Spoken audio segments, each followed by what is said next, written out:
Hey there everyone, this is Cyber. Welcome back to my playthrough of Etrian Odyssey 4. I'm pretty sure the second episode probably wore a lot of you out because it explains so much. But it's only going to be a little bit more. Just a little bit more information before we can relax and just kind of get into the groove of the game.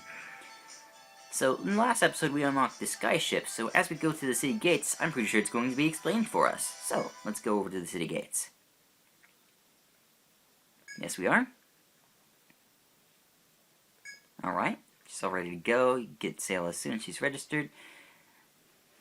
So what are you gonna name her? Alright, time to name the ship already. That is scary stuff.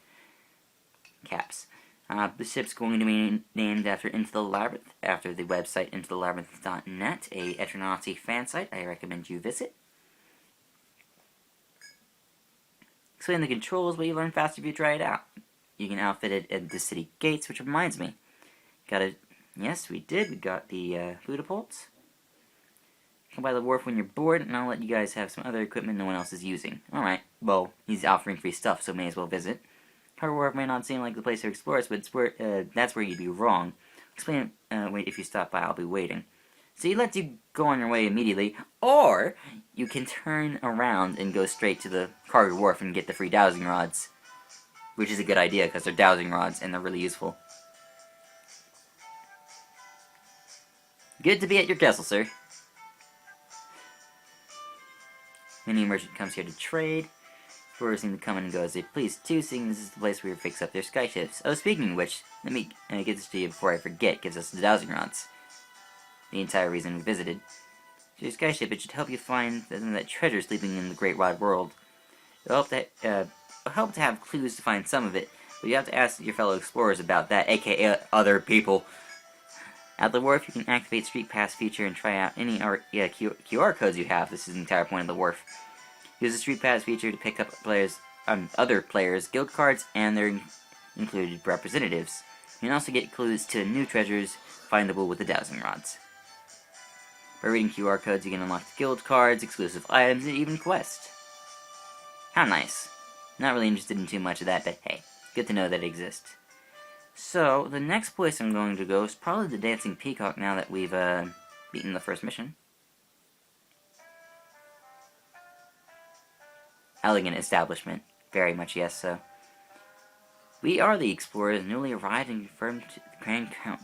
Yes. Here at the Dancing Peacock, you can accept quests and seek information from our patrons. Complete these quests and you get rewards. Very simple stuff. Very simple stuff. I'm going to ask you to look it over. Alright, so we already have like 3 quests that we can just simply go out and do, and I think I can even do them all this episode. So, supply request. Group of soldiers to the east of the lush woodlands are running low on supplies, want some food. We don't even know where the lush woodlands are, but I do, so I'm going to go ahead and accept this.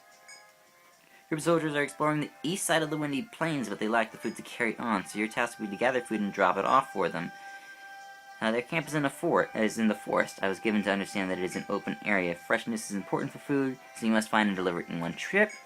Wait your return. Outland Count's task.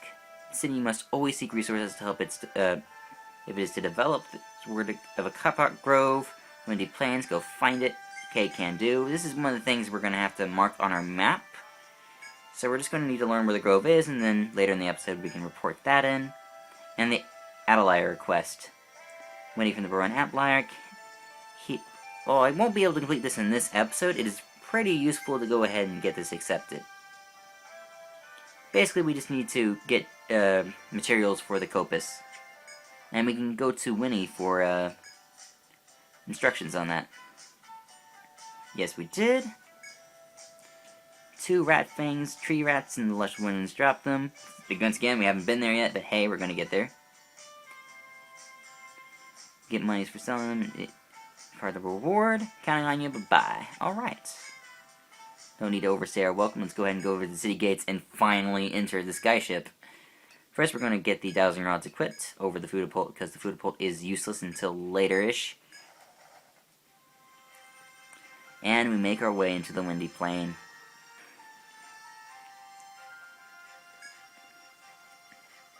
Just from the windy plains, snoring gusts of wind blow across the skies. Some of the stronger winds seem unlikely to sway the ICL from her course. Far to the north of these skies looms Yggdrasil, your ultimate destination. But you'll never reach it without understanding how to control your skyship. You review the controls. Your objective while sailing the skies is to discover unknown lands while filling out your sky chart. Explore the sky chart piloting your skyship and using special actions using the B menu, where basically you press B, it opens the menu and you can do stuff from there. And then you can press A while over animals or vegetables to gather them. Seems fairly simple. You can also cook food, not something I'm going to be doing much, but it does have great benefit. As well as the lush woodlands Count spoke of. You could head straight for that natural labyrinth, but it might be wise to have a look around first. Being on your guard, encounters with monsters and tornadoes could cost you your lives. Currently fitted with dowsing rods. Use them to discover hidden treasures below. You review the usage, but yeah, I don't care. Yes. And more of that stuff about the cargo wharf. Alright, I might have skipped a little bit of that. So, let's go ahead and make our look around. We turn around and the map kind of reveals itself. And you're going to have to kind of put everything in yourself, but hey, this is part of the experience. Already, we can see things that are higher in the sky than us. If you take a look around, you can clearly see that that winged bird beast thing is on a higher level than us. We can't get on its level, bro, so we have to kind of... Well, he's kind of harmless anyway. He doesn't seem to want to come after us or anything. We don't seem to be a threat, but hey. So, there is no floor paints while you're on the skyship, so you basically just kind of travel around in order to reveal the map. Oh, well, we have food for the explorers, but I guess a little bit more on that later. Now, right away, we can actually re-reach the old forest mine. Now, I'm going to make a small cut here. But basically, I'm going to go back into the mine and revisit that mine point for a little bit of extra stuff. Just for a little bit of extra funds. Alright, let's start by making our way over to the west and seeing what we can see. Looks like we can see a kangaroo-type enemy. Alright, well, let's see if he's aggressive at all. Alright, so far so good. Doesn't seem to be after our faces, and yeah, he's aggressive to us. Looks like he has a sense of direction, so basically if he's looking your way, he has a line of sight on you, he becomes aggressive. Thankfully, he's a giant kangaroo, and he probably doesn't really want to go for a swim, so we're going to use that to avoid him. We can't really get close to him, can we? So, I mean, I can kind of skirt around him, but otherwise he's probably not really worth trying to hassle with. Let's grab this. Ooh, that's really good. Alright, well, I'll take this. So there are certain foods that are golden and a little bit harder to find. That's what I found just there, the black taurus. It's really nice to get that early on so I don't have to go hunting for it later. Uh-oh, another kangaroo. Better dodge down under the water and avoid his little peninsula. Now, he's going to have constant aggro on me because I keep approaching nearby him. He's like, oh my god, I gotta punch this guy in the face. Because he's a giant kangaroo, obviously he wants to punch me in the face. But we won't. It's just, you know, denied. Oh, dowsing rod's activated. So we fitted the ship with dowsing rods. If we douse a spot, we can find stuff. The sharp land stretcher gives us the healing staff. This is a really useful staff to get early on, and I don't think it matters. Well, it might matter, but hey, getting the healing staff early on is really good. So I'm not going to complain. This is probably the only time where I think the X is appropriate to mark where I found Dallas things, but hey. Alright, so one of the things about mapping the sky is that there are quite a few walls, and the map really opens up. Every time you can go higher, there's like whole new places to explore. It's great. Oh, a fellow skyship. Let's check him out. Sails a deep blue, the figure. Okay, mark him. It's a man clad in steel armor who bows politely to you. Hello, Kirjonen. Lowly Holy Rune Knight serves the King Jornstad. I'm pleased to make your acquaintance. How do I know you? He's just familiar with most of the explorers of Tharsis. Probably learned from the innkeeper, Thala. And by the by, if you have soccer oats, he wants to trade. We don't have any soccer trots, but if we find one within 3 days, we can present it for him and get a prize. More on his prizes later, of course. we will find out what his prices are eventually, as I will need to eventually do that. Got some waterfall here. Can't really pass by waterfalls, so that's just life, though. One thing I really like about this, in Etrian Odyssey 3, the merchant ships, you would block your path. In this game, you can pass by other sky ships no problem, and it makes sense. It's just intuitive that you're able to pass by sky ships without any hassle. It's awesome. So this spins up to the north, getting quite a clear view of everything around here. Let's come over here and do a little bit of mapping over here, even though the kangaroo's around. Probably gonna get noticed by him too, but hey, I'm not really too worried about that. I need to get this place all marked up anyway. Silly kangaroo trying to keep the place to himself. Dowsing rod. Hello. River Shore Treasure. Contains a life belt. That's... I'm not sure what to think of that. That's awesome. Okay, a life belt? Really? Oh my... Whoa. Who needs this? Okay, you have actual armor. The medic? Like, you just gave me a charm that gives me HP. More specifically, I think it's a 25% boost. It's crazy town. Alright, well, that's nice. Got a light belt from that spot. So, lesson learned, equip your dowsing rods, kids. Gives you free stuff, it's awesome. Now, off screen, I'm going to be doing a lot of what I'll call dancing around, just to get all the spaces mapped. So, you might just see a long cutout and just see a lot of the map start to be revealed suddenly because I cut away and explored it manually. That's just life. Let's come up here. You can see a clearing in the forest here. This is where those soldiers probably are. Group of soldiers waving to you from the forest below. Your caller requested the bar to deliver food to some soldiers. These are most likely the ones. If you mean to fulfill their request, it's best that you drop off the food at the soldier's location. So we go over to the food menu, and we have the option to cook these things or to drop these things. Now this is quite the food, but I mean it's worth more than these other like flimsy 10 and 5 and I'm like, what is this? And this is worth like 80, but I'm still gonna drop it off for these soldiers. They deserve it. Probably a little bit more than I do. And they begin to dance into here so loud we can hear it from the skyship. Since the food you delivered could not have possibly been any better received. The request is now complete. You can return it in any time we find ourselves at the bar. Cool. Alright, so the next time we run by the bar, we're going to get that quest turned in. It's going to be nice.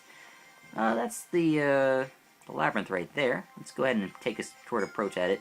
Looks like I haven't activated it yet. Looks like there's a giant wall to the north. Let's check this out. Reach the northern end of the Windy Plains. To the east and west are high mountain ranges, far too tall for your skyship to fly overhead. See a ravine that seems to be only viable path toward Yggdrasil, but is filled with thick clouds. Visibility is close to nil in the ravine. To brave it, your skyship would be far too dangerous. You also see some kind of monument south of the ravine. You can barely make out the crest engraved in it.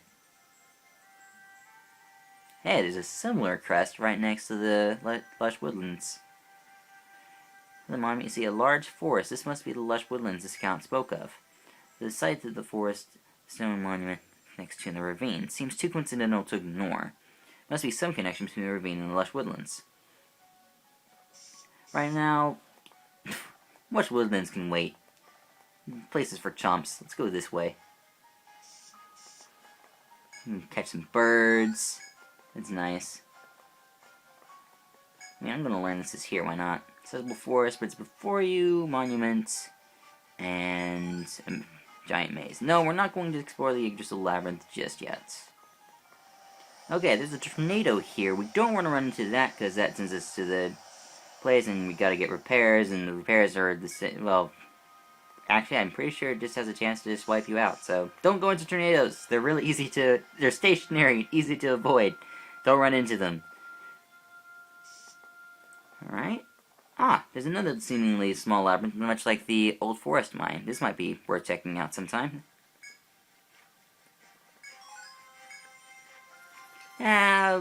We'll step inside. We're not going to actually explore it.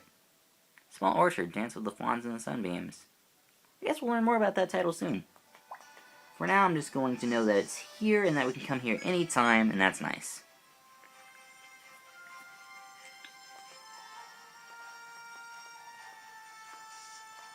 Earlier on, we were told about a kapok grove as for one of our quests. That's right here. And we're going to want to mark that as such.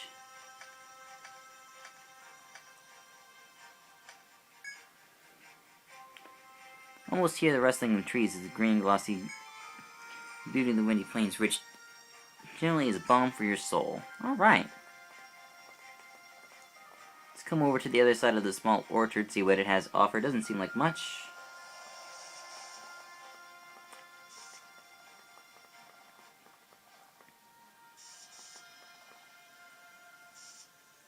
And that kind of diverges into its own little area. That's nice. Take a quick look over here. Not much to see. Oh, we have an investigation spot here. No, that's the B button, the A button. Notice that the air has cooled. Looking around, you see cliffs nearby and hear the sound of flowing water. Looking down, you see breathtakingly clear spring water gushing out from beneath the quay. It seems like there's a source of the river, Tharsis. You linger to take its beauty before leaving. Usually, if there's an event detailing something beautiful, you want to mark that down. So, for here we have water. I'm just going to keep it simple because I already know what it is.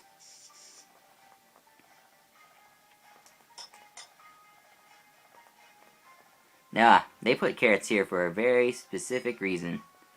But I guess more on that later. Ooh, an ebony carrot too, that's nice. Looks like we're going to leave here with more money than 4. And it goes down. Looks like it does it again. Now, one thing I really like about Etrian Odyssey 4 is the introduction of no draw distance. A little spurt of wind to sidetrack us, that's fine. These FOEs are kind of guarding the way. I kind of don't want them there. I'm going to drop a baby carrot here and see if that gets their attention. Oh boy, got it their attention. Okay, quickly, while they're diverted, I'm going to come over here and get this spot triggered. Reflection surrounding flora is even more beautiful than the real thing, piquing your curiosity. If you could shake just from those clear waters, the exhaustion of your travels would surely vanish. I almost thought I was talking about a character, but it's actually talking about the scenery. Okay, we're going to quickly visit the Valley Spring. It's once again a matter of in, then out. Just because I know how to get here. And it's going to put us on the other side, right next to the FOE. So we gotta, like, run instantly. But we shouldn't run nilly-willy. So let's take a quick look around. We don't want to go that way. Though it's good to know that that way exists. Looks like that FOE's up against a wall, and this comes alcoves into that. Looks like it does something like this.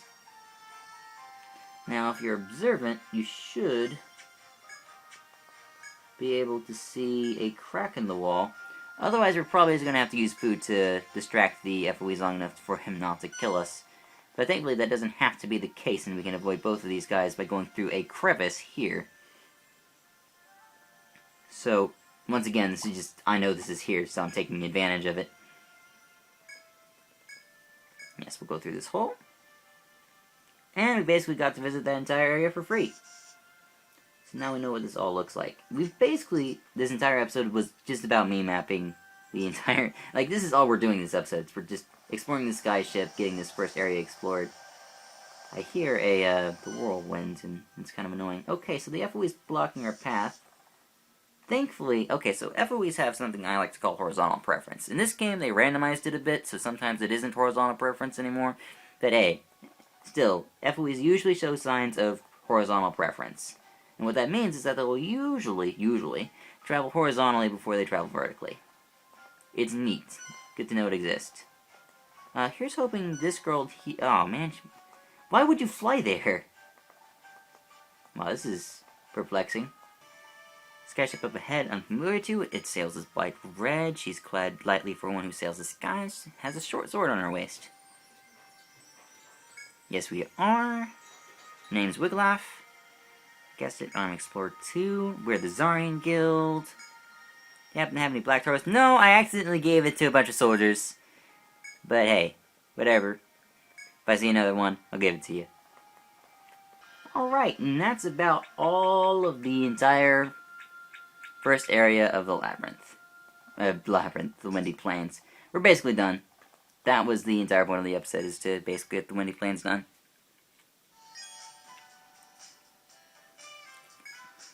Let's go over to the... we sold the food and got a bunch of money, so that's awesome. Let's go ahead and drop by the the Margrand Court and tell the, Outland Count about the kapok grove. The tree is not grown for food, but provides several other uses. There's a place in the Windy Plains where many kapoks grow. We need to search for the kapok grove. Rumor has it that it's somewhere in the northern side of the Windy Plains. The A2 region sounds likely. Sorry if the terminology is confusing you. Do you need explanation on maps and coordinates? No, I'll explain it for you. Okay, so each map has coordinates. In case it's either a square is a 5x5 region, and it's labeled A1, so this entire 5x5 region is A1. It goes further than that. Not only is it an A1, each of these squares also have a coordinate assigned to them. So if you want to know a very specific spot, for example, that event right there is marked at A1 colon B2. So it gets a little weird and it gets a little hard, and maybe you have to write it down and get it figured out, but hey, that's just how it's designed. I do not want to hear your explanation on coordinates since I just did that. Then, if you happen to find the kapok grove, return here and tell me its coordinates. Of course, if you know them already, don't hesitate, let me have it. Alright. Yes, we have found it. And we are asked to point to it. It's right here. He dispatches his scouts. Well, you couldn't just do that to find it in the first place, beyond me. And it's matched. So, we'll go back to the Dancing Peacock and get our reward. So let's go over to the Dancing Peacock and get our reward. Alright, now I have a feeling we're going to get quite a bit more than 2 medicas from this.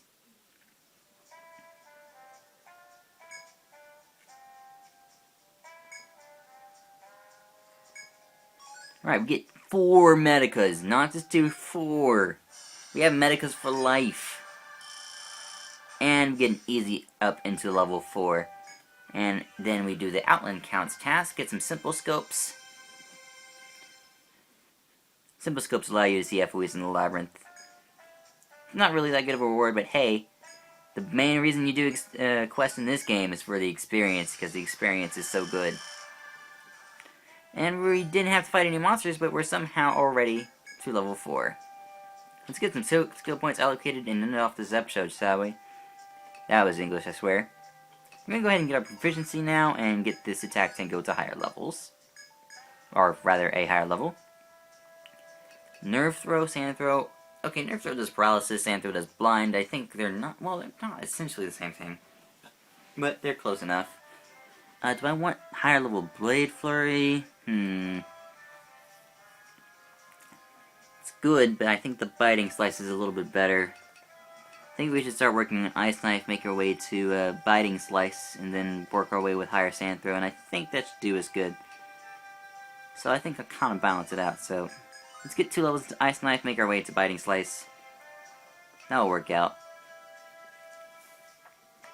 Alright, Sakura is getting a... We're gonna get her level in proficiency, and we're gonna get her another level into patch up, another level in heavy strike and weight.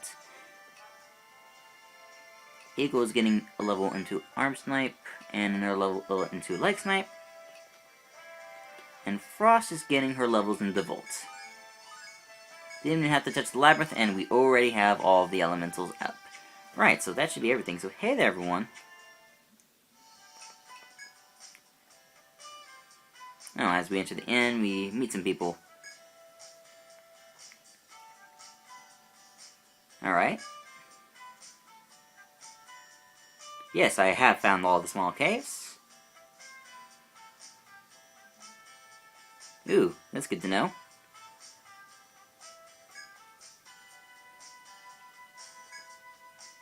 Nice. And we should also encounter, I believe if we come back again, we should encounter another one. Nah, alright. Alright, so hey there everyone, this has been Life. As always, I thank you for watching. Next time we will maybe begin exploration of a place. Lush woodlands, small orchard, one of the two. I'm gonna see you guys then.